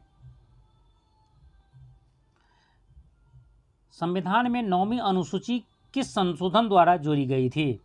संविधान में 9वीं अनुसूची संविधान के प्रथम संशोधन 1951 के द्वारा जोड़ी गई थी। जैसा कि आप जानते हैं कि हमारा संविधान जब बना था उसमें अनुसूचियों की संख्या 8 थी, अभी 12 अनुसूची हैं। तो याद रखेंगे 8 अनुसूची थी और उस 8 अनुसूची को 9 में उसमें एक अनुसूची अगले ही साल उसमें जोड़ दिया गया। 1950 में 26 जनवरी 1950 को हमारा संविधान लागू होता है और 1951 में ही संविधान को संशोधन करके एक नया अनुच्छेद जोड़ दिया जाता है। याद रखेंगे, प्रथम अनुच्छेद कब जोड़ता है? जस्ट अगले ही साल। याद करना थोड़ा आसान है, ठीक है।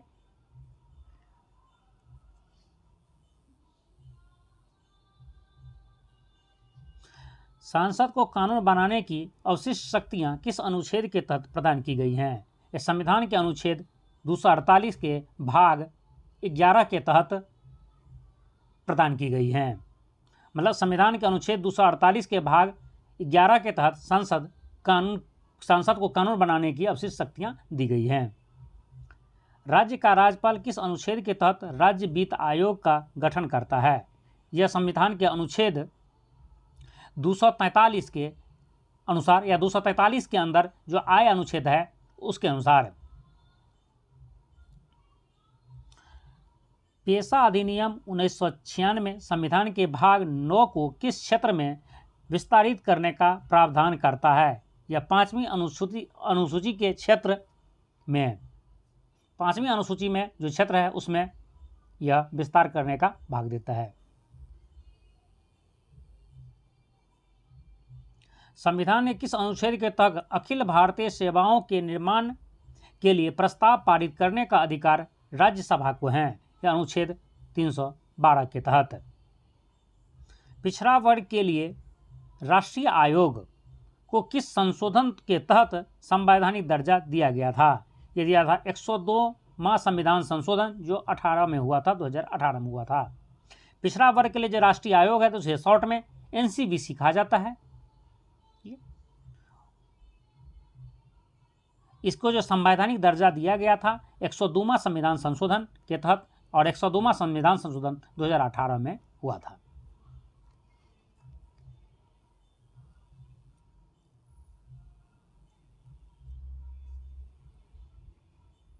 नेक्स्ट टॉपिक हमारा है भारतीय अर्थव्यवस्था।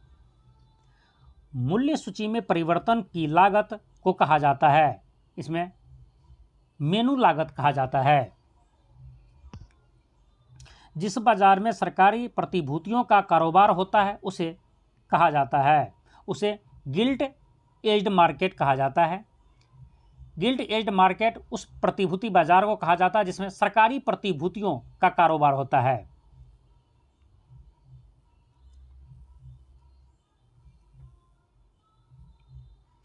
आयकर किस सिद्धांत पर आधारित है? आयकर जो है भुगतान करने की क्षमता के सिद्धांत पर आधारित है।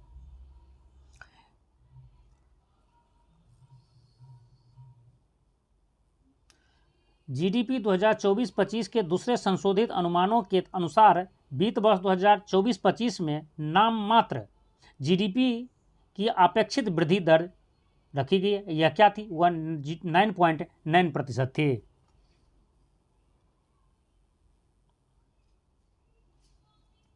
केंद्रीय बजट 2025-26 में संशोधित ब्याज सहायता योजना के तहत ऋण सीमा को बढ़ाकर किया गया था, जिसे 3 लाख से बढ़ाकर 5 लाख कर दिया गया था।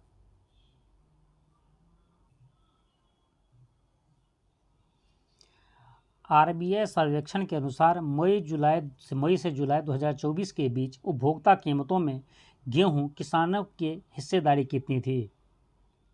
कीमतों में जो गेहूं के किसानों की हिस्सेदारी 67% थी। भारतीय प्रतिभूति और विनिमय बोर्ड सेबी का फुल फॉर्म है security and exchange board of India. कई बार यह भी एग्जाम में पूछा है, याद रखिएगा। हिंदी में है भारतीय प्रतिभूति और विनिमय बोर्ड सेबी के नए अध्यक्ष के रूप में किसे नियुक्त किया गया है? यह तुहिन कांत पांडे जी को सेबी का अध्यक्ष नियुक्त किया गया है।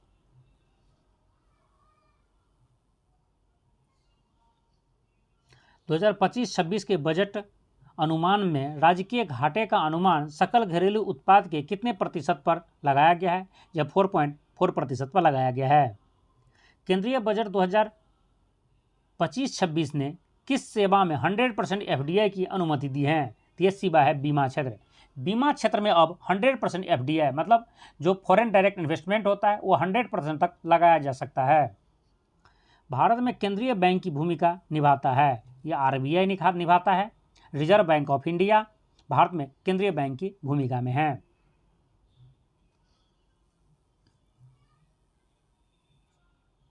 नेक्स्ट टॉपिक हमारा है भारत एवं विश्व का भूगोल।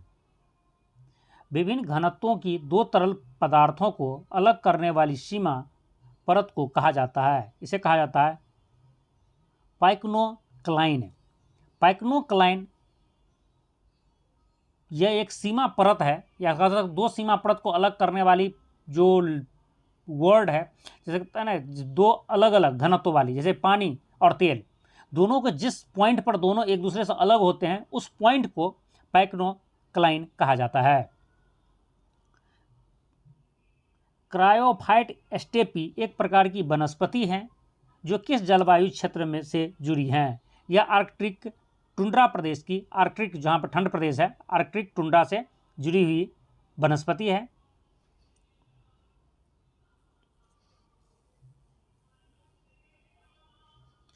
वर्ष 1879 में एडोल्फ एंगलर ने दुनिया को कितने क्षेत्रों में विभाजित किया?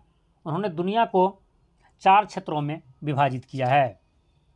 पूरी वर्ल्ड को उन्होंने 4 अलग अलग क्षेत्रों में विभाजित किया है। भारत में अमरकंटक पठार किस प्रकार के जल निकासी पैटर्न को प्रदर्शित करता है? अमरकंटक का जो पठार है वह रेडियल ड्रेनेज पैटर्न को प्रदर्शित करता है। अलास्का और कनाडा किस देशांतर से अलग होते हैं? तो अलास्का और कनाडा 141 डिग्री वेस्ट से अलग होते हैं। जैसा कि आपको पता होगा, कनाडा एक देश है और अलास्का एक राज्य है अमेरिका का, ठीक है, जो कनाडा के साथ बाउंड्री शेयर करता है।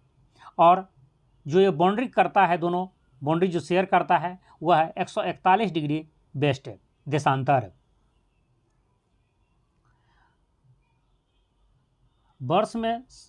वर्षा से संबंधित आइस क्रिस्टल सिद्धांत किसने प्रतिपादित किया था? यह था टोर बर्गराउंड ने।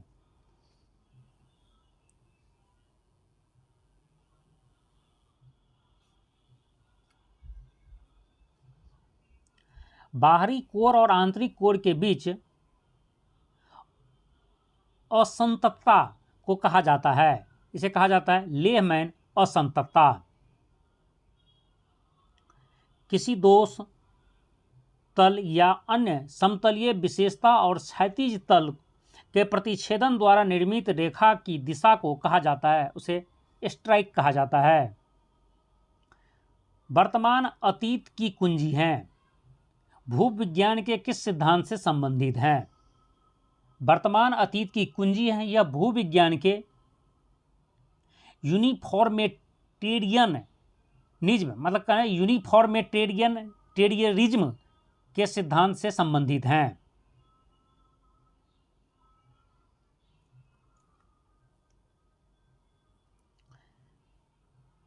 कैलिफोर्निया का सैन एंड्रियास फॉल्ट किस प्रकार के प्लेट सीमा है?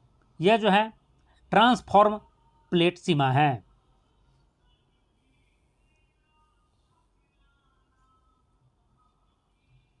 नेक्स्ट टॉपिक है सामान्य विज्ञान एवं तकनीकी। क्वासी-ओर-कोर, या देखिए क्वासी-ओर-कोर एक प्रकार का कुपोषण है। यह किसकी कमी के कारण होती हैं? तो यह प्रोटीन की कमी के कारण होती हैं। प्रोटीन की कमी से कई बीमारियां, कई प्रॉब्लम होती हैं, कई कुपोषण होता है, जिसमें से एक का नाम है क्वासी-ओर-कोर, ठीक है, जो प्रोटीन की कमी से होती हैं। ग्रीन हाइड्रोजन के निर्माण में पानी के इलेक्ट्रोलिसिस के लिए किस ऊर्जा का उपयोग किया जाता है? यह नवीकरणीय ऊर्जा। जिस तरह का आप सोलर से चलता है, जिसे नवीकरणीय ऊर्जा, जिससे प्रदूषण नहीं होता है, जिसे हम बार बार क्रिएट कर सकते हैं, जिसकी कभी सोर्स खत्म नहीं होगा, सूरज की किरण कभी खत्म नहीं होगी, पवन ऊर्जा, इस तरह की ऊर्जा को हम नवीकरणीय ऊर्जा कहते हैं। और ग्रीन हाइड्रोजन के निर्माण में पानी के इलेक्ट्रोलिसिस, देखिए वर्ड थोड़ा टफ है, इलेक्ट्रोलिसिस के लिए किस ऊर्जा का हम उपयोग करते हैं? तो वो हम करते हैं नवीकरणीय ऊर्जा का।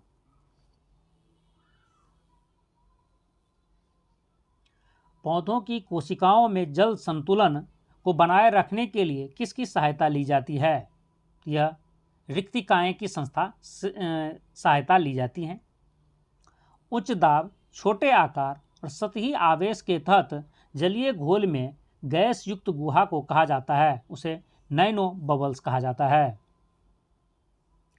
इसका उपयोग कृत्रिम शीतलक के रूप में किया जाता है और यह कमरे के तापमान पर तरल अवस्था में मौजूद नहीं होता है।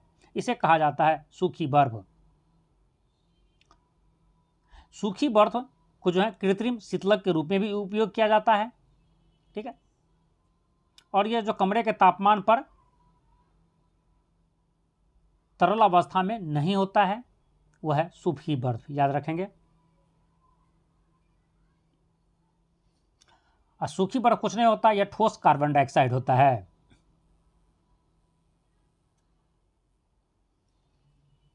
मिट्टी के नमूनों में पानी के उस रूप का नाम बताइए जो गुरुत्वाकर्षण की क्रिया के तहत नहीं चलता है, वह है केशिका जल। सोडा एसिड अग्निशामक की सामग्री संरचना का नाम बताइए। यह है सोडियम बाइकार्बोनेट और सल्फ्यूरिक एसिड।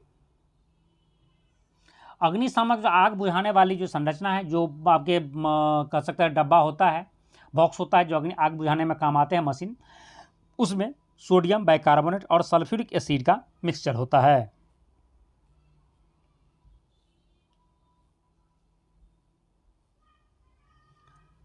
एंथ्रेक्स मवेशियों और भेड़ों के किस आंतरिक अंग को प्रभावित करता है? यह प्लीहा को प्रभावित करता है। एंथ्रेक्स जो है मवेशियों के और भेड़ों के प्लीहा को प्रभावित करता है। बीजाणु निर्माण की घटना किस प्रकार के अंगों में प्रजनन का तरीका है? यह कवक में प्रजनन का तरीका है। बीजाणु निर्माण की घटना जो है कवक में होता है। विस्थापन एक कैसी राशि है? मतलब विस्थापन जो एक सदिश राशि, जैसा कि आप जानते हैं सदिश और अदिश दो प्रकार की राशियां होती हैं, जिसमें विस्थापन को सदिश राशि के कैटेगरी में रखा गया है।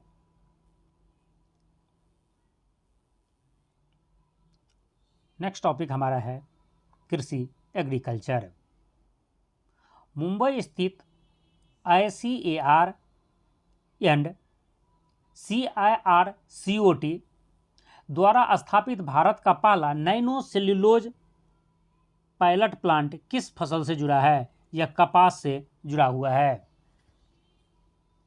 उर्वरक के किस घटक का उपयोग पौधों में शुरुआती वृद्धि को प्रोत्साहित करने के लिए किया जाता है? यह नाइट्रोजन की किया जाता है। नाइट्रोजन के द्वारा पौधों में जल्दी से वृद्धि होता है। शुरुआत में इसकी जो पौधों में जो वृद्धि होती है उसका मुख्य रीजन या कह सकता है मुख्य फर्टिलाइजर नाइट्रोजन ही होता है।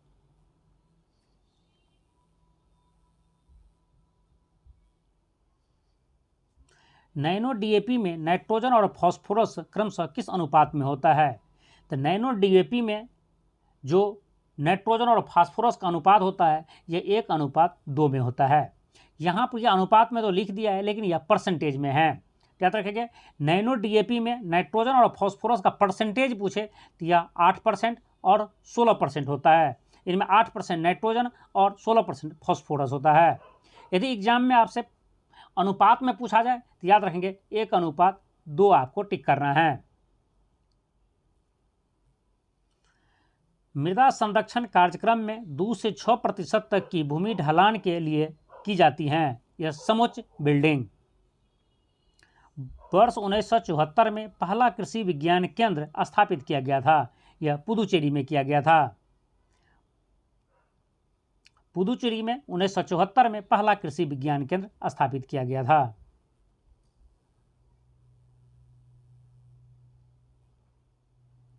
प्याज का एक कवक रोग बैगनी धब्बा किसके कारण होता है? यह अल्टरनेरिया पोरी के द्वारा होता है। प्याज में जो कवक रोग लगता है जिसमें प्याज के ऊपर जो है बैगनी रंग की धब्बा बनने लगता है, वह अल्टरनेरिया पोरी के वजह से होता है।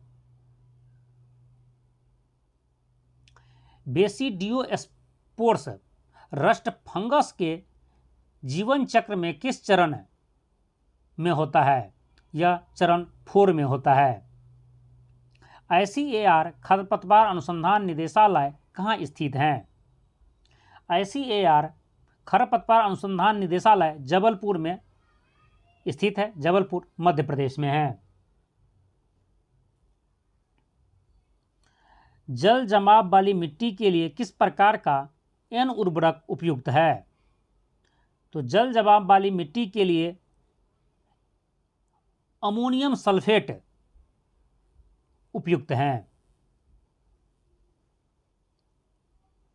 केंद्रीय खाद्य प्रौद्योगिकी अनुसंधान संस्थान एक CSIR प्रयोगशाला है जो स्थित है मैसूर में। ठीक है, यदि आपसे ये पूछा जाए CSIR प्रयोगशाला कहाँ स्थित है, तो मैसूर में, जो केंद्रीय खाद्य प्रौद्योगिकी अनुसंधान संस्थान के अंदर में है।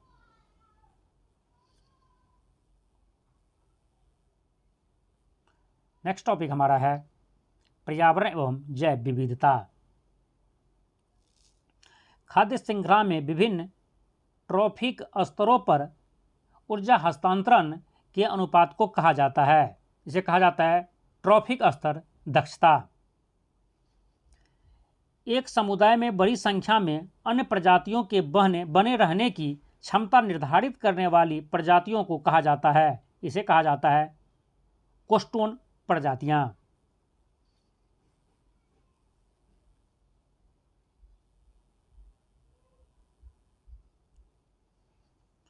हाल ही में जैव विविधता संरक्षण में वित्त को बढ़ावा देने के लिए CBD COP16 में कौन सा फंड लॉन्च किया गया है?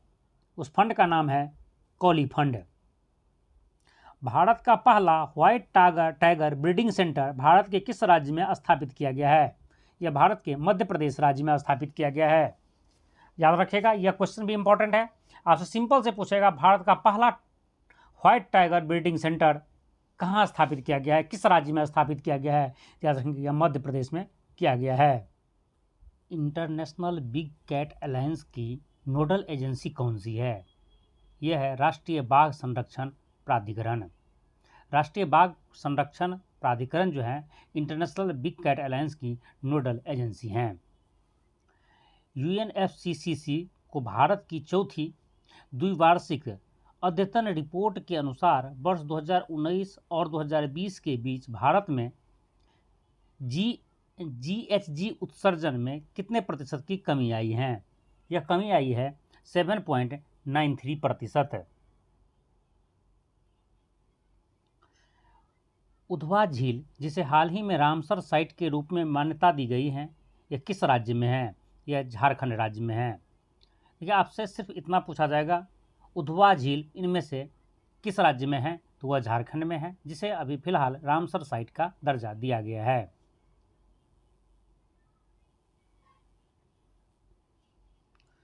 वेटलैंड सिटी मान्यता प्राप्त करने वाले पहले 2 भारतीय शहर हैं। यह इंदौर और जयपुर है। इसे VVA करके याद रखेंगे।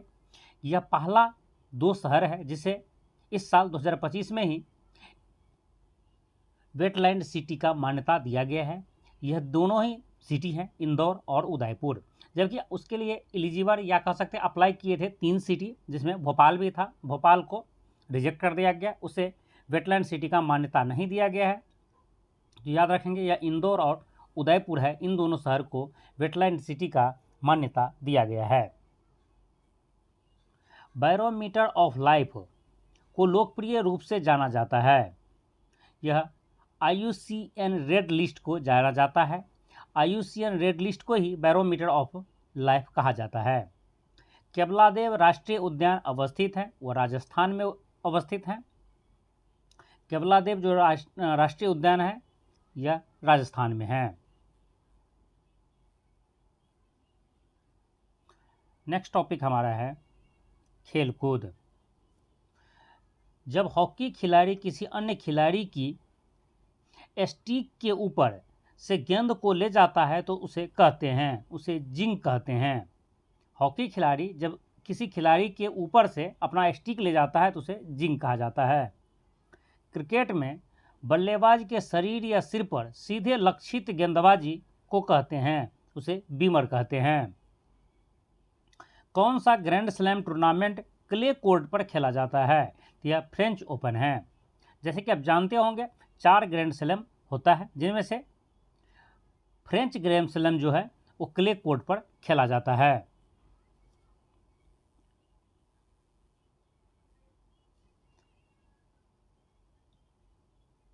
स्क्वीब क्विक किस खेल से संबंधित है? यह फुटबॉल से संबंधित है।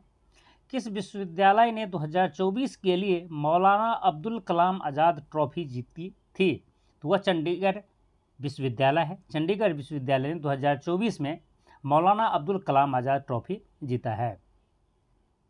भारत ने किस टीम को हराकर अंडर 19 महिला T20 विश्व कप 2025 जीता है? तो वह है दक्षिण अफ्रीका। भारत की महिला T20 टीम, जो महिला अंडर 19 T20 टीम है, वह विश्व कप में विजेत रही है 2025 में जो विश्व कप हुआ है, और वह दक्षिण अफ्रीका को हरा करके विजय प्राप्त की है। ICC पुरुष test cricket of the year award 2024 किसे दिया गया है? यह जसप्रीत बुमराह को दिया गया है।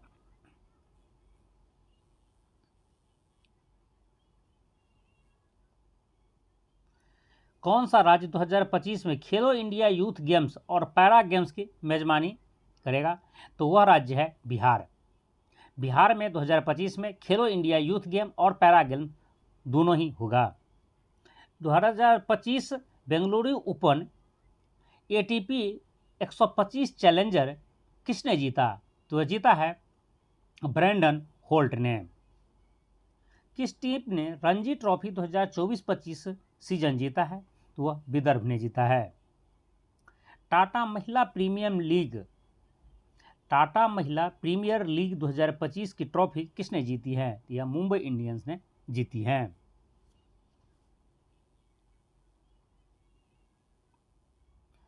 नेक्स्ट टॉपिक हमारा है कंप्यूटर ज्ञान, कंप्यूटर नॉलेज। कंप्यूटर में CPU का क्या मतलब है? मतलब CPU का फुल फॉर्म क्या है? यह है सेंट्रल प्रोसेसिंग यूनिट। और यह तो कई बार एग्जाम में क्वेश्चंस पूछा जा चुका है, बेसिक क्वेश्चंस है, और ऑलमोस्ट एग्जाम में यदि कहीं से कंप्यूटर से यह क्वेश्चंस किसी भी एग्जाम में डाल दिए जाते हैं। यह बेसिक है, आपको पता होना चाहिए, बचपन में भी पता होगा आपको। CPU का full form central processing unit है। किस कंपनी ने विंडोज ऑपरेटिंग सिस्टम विकसित की थी? तो वह कंपनी है माइक्रोसॉफ्ट। विंडोज पर कॉपीराइट माइक्रोसॉफ्ट का है। विंडोज आप 10 देख रहे हैं, विंडोज XP देखे होंगे, जो भी विंडोज की सीरीज है उस सब का सब माइक्रोसॉफ्ट द्वारा बनाया गया है। मतलब विंडोज ऑपरेटिंग सिस्टम विकसित करने वाले जो कंपनी है वो है माइक्रोसॉफ्ट। रैम का पूरा नाम क्या है? रैम का फुल फॉर्म क्या है? रैम का फुल फॉर्म है रैंडम एक्सेस मेमोरी। और यहीं पर यदि आपको रोम मिल जाए तो इसका फुल फॉर्म होता है रीड ओनली मेमोरी। ठीक है।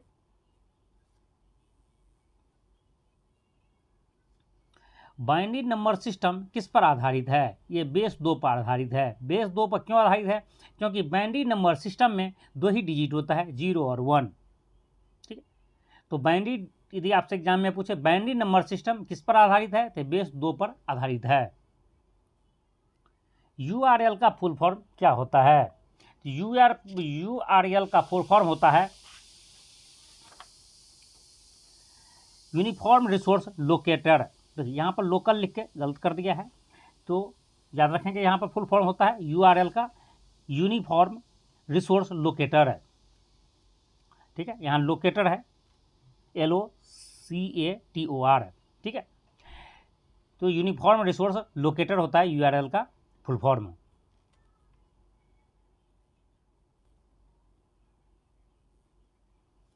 कंप्यूटर के जनक के रूप में किसे जाना जाता है? तो वह जाना जाता है चार्ल्स बैबेज को। कई बार एग्जाम में फादर ऑफ कंप्यूटर, कंप्यूटर के जनक, ठीक है, इस तरह से क्वेश्चन मिलेंगे, तो याद रख लीजिए, रट जाइए उसे, यह चार्ल्स बैबेज को कहे जाते हैं। HTML और CSS के साथ साथ वेब डेवलपमेंट के लिए मुख्य रूप से किस प्रोग्रामिंग भाषा का उपयोग किया जाता है? तो यह जावा स्क्रिप्ट का उपयोग किया जाता है। तो आप जान लीजिए, वेब डिजाइनिंग के लिए जो कंप्यूटर पर आप वेब पेज खोलते हैं, जब नेट यूज करते हैं, तो जो आपके सामने पेज आता है उसे वेब पेज कहा जाता है। और उसको डेवलपमेंट के लिए मुख्य रूप से 3 सॉफ्टवेयर का इस्तेमाल किया जाता है, HTML, CSS और जावा स्क्रिप्ट। ठीक है, तो देखिए यहाँ पर HTML का फुल फॉर्म है हाइपर टेक्स्ट मार्कअप लैंग्वेज, और CSS का फुल फॉर्म है कैस्केडिंग स्टाइल शीट्स। ठीक है, ये दोनों के साथ साथ जावा स्क्रिप्ट का भी इस्तेमाल किया जाता है।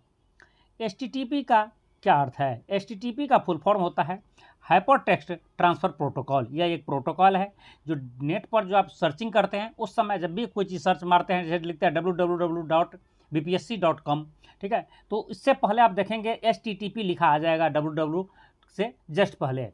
यह एक प्रोटोकॉल है जो किसी चीज़ को वेब पर सर्च करने के टाइम में आपको सर्चिंग में मदद करता है। इसका फुल फॉर्म है hyper text transfer protocol.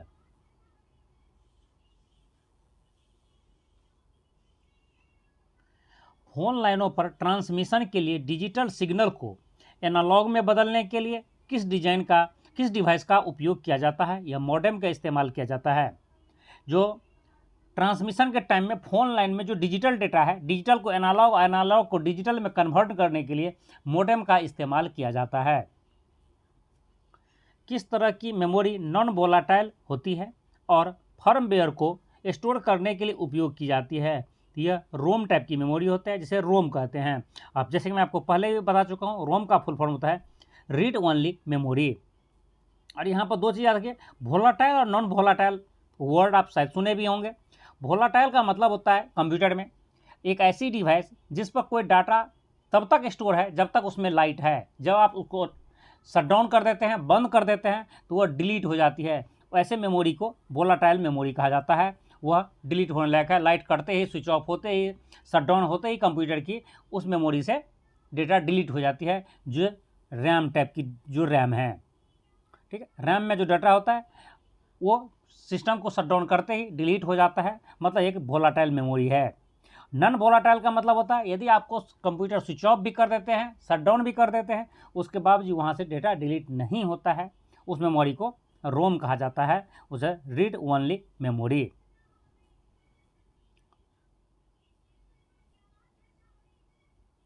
Next topic है विविध मिसलेनियस। यहाँ से भी हमें 10 क्वेश्चन मिलेंगे।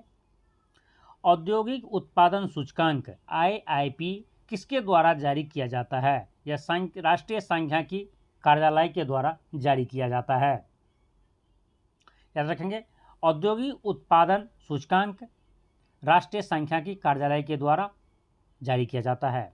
भारत के 26वें मुख्य चुनाव आयुक्त के रूप में किसे नियुक्त किया गया है? तो भारत के 26वें मुख्य चुनाव आयुक्त के रूप में ज्ञानेश कुमार को नियुक्त किया गया है। अंतर्राष्ट्रीय महिला दिवस प्रतिवर्ष मनाया जाता है, यह 8 मार्च को मनाया जाता है। और देखिए यहाँ पर जो भी क्वेश्चंस इसमें है वो कह सकते हैं वेरी वेरी इंपॉर्टेंट है। यह भी एग्जाम में कई बार पूछा जा चुका है, यह भी इस एग्जाम में कई बार पूछा जा चुका है कि मुख्य चुनाव आयुक्त का कौन है, मुख्य चुनाव आयुक्त का नाम क्या है, वर्तमान मुख्य चुनाव आयुक्त कौन है। तो याद रखेंगे अभी जो वर्तमान मुख्य चुनाव आयुक्त है वह है ज्ञानेश कुमार, और यह 26वें मुख्य चुनाव आयुक्त हैं। और अंतर्राष्ट्रीय महिला दिवस 8 मार्च को मनाया जाता है।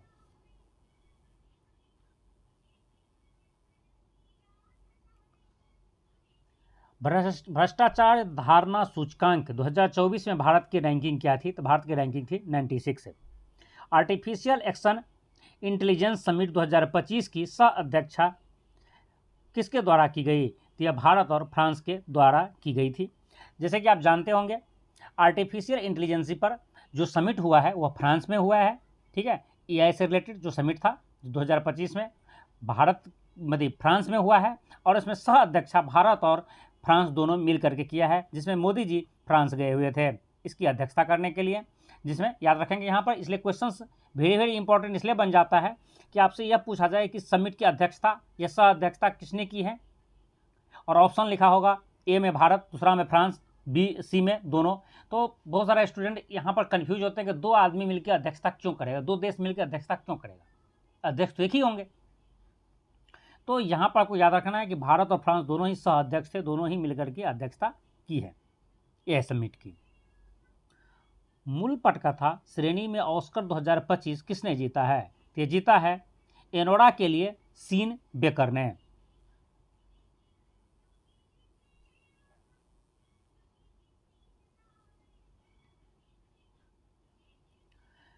यूनेस्को द्वारा मान्यता प्राप्त भारत का एकमात्र मिश्रित विश्व धरोहर स्थल है, वह है खंगचेंदजोंगा राष्ट्रीय उद्यान जो सिक्किम में है।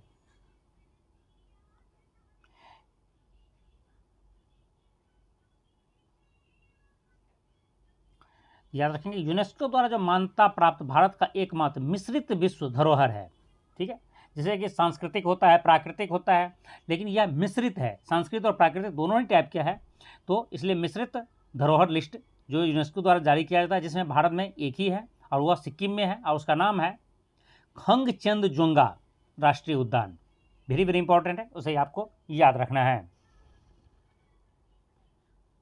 भारत में अंडे का प्रमुख उत्पादक राज्य, भारत में अंडे का प्रमुख उत्पादक राज्य आंध्र प्रदेश है।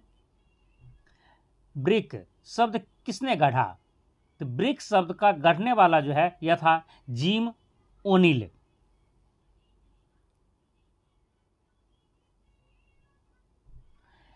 अब देखिए यहां पर 2-3 क्वेश्चंस आपको याद रखेंगे।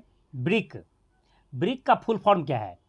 ब्रिक का फुल फॉर्म कुछ नहीं है, ब्रिक जो अब ब्रिक्स बन चुका है उसका फुल फॉर्म उसमें अंदर छुपे नाम से BRIC से जो रिलेटेड है वो देश है, जैसे B से ब्राज़ील, I से R से रूस, I से इंडिया और C से चीन।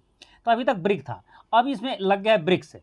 जब से ब्रिक्स लगा है तो उसमें साउथ अफ्रीका भी आ चुका है, मतलब ब्राज़ील, रूस, भारत, चीन और साउथ अफ्रीका, इसके 5 मेंबर हैं। लेकिन फिलहाल अभी वर्तमान में इसके 10 मेंबर हो चुके हैं।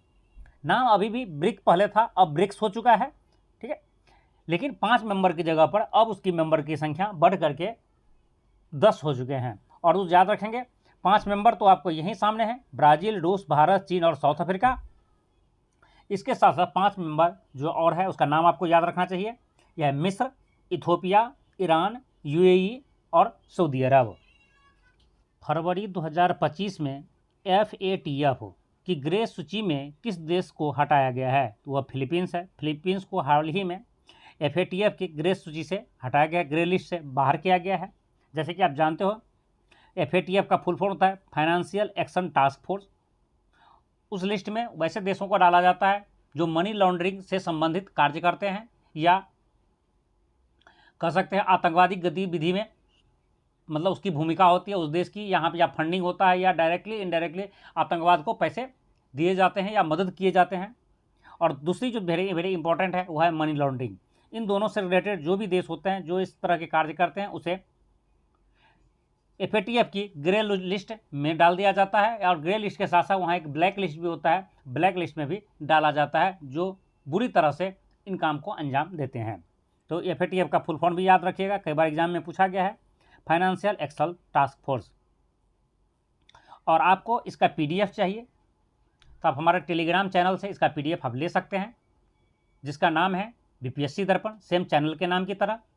और इसका लिंक्स आपको इस वीडियो के डिस्क्रिप्शन बॉक्स में मिल जाएंगे। और यह वीडियो आपको पसंद आया हो तो उसे लाइक कीजिए, अपने फ्रेंड्स को शेयर कीजिए। और आप नए हैं, इस चैनल को अभी तक सब्सक्राइब नहीं किए हैं तो इसे ज़रूर सब्सक्राइब कर लें। जय हिंद।